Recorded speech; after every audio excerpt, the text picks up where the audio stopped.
জুলুম বাদ দেয় না। কারণ জালিমরা হচ্ছে আল্লাহর দুশমন।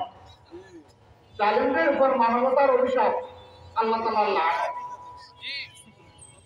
আল্লাহ সেই জালিম হওয়া থেকে এই জাতিকে রক্ষা করবে।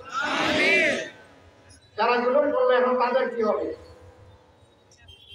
মানবতার বন্ধু মুহাম্মদুর রাসূলুল্লাহ সাল্লাল্লাহু আলাইহি ওয়াসাল্লাম মক্কা বিজয়ের পরে মক্কাবাসীর সমস্ত হিংসা, বাড়াবাড়ি, শত্রুতা, কষ্ট দেওয়া সব কিছু ক্ষমা করে দিলেন একটা অপরাধ ছাড়া। বললেন যে এই অপরাধের কোনো ক্ষমা নাই। 10 জন বা 13 জন কুখ্যাত ব্যক্তির নাম করে বললেন এরা সাধারণ নিরীহ মুমিন মুসলমানদেরকে খুন করেছে, খুনের বদলা হচ্ছে খুন। এরা যদি কাবাগরের ভিতরেও থাকে, ওখানেও যদি পাওয়া যায়, ওদেরকে ধরে এনে হত্যা করা হবে। কাবার গিলাফের ভিতরে যদি আশ্রয় এনে বের করে এনে হত্যা করা হবে।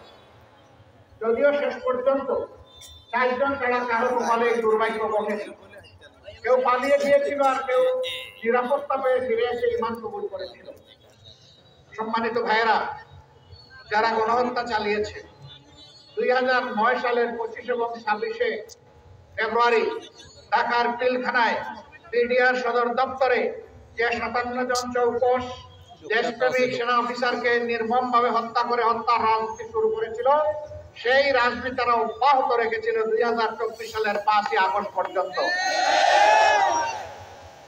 এই নোয়াখালীর মাটিতেও বহু রক্ত এবং জীবন ঝরে গিয়েছে। 13 সালে যাদের জীবন ঝরে ছিল, আমি তাদের বাড়ি বাড়ি যাওয়ার সুযোগ পেয়েছি। তাদের মায়েদের কান্না, বাবাদের কান্না, ভাই বোনের কান্না, সন্তান সন্ততির কান্না আমার নিজের কানে শোনার সুযোগ পেয়েছে।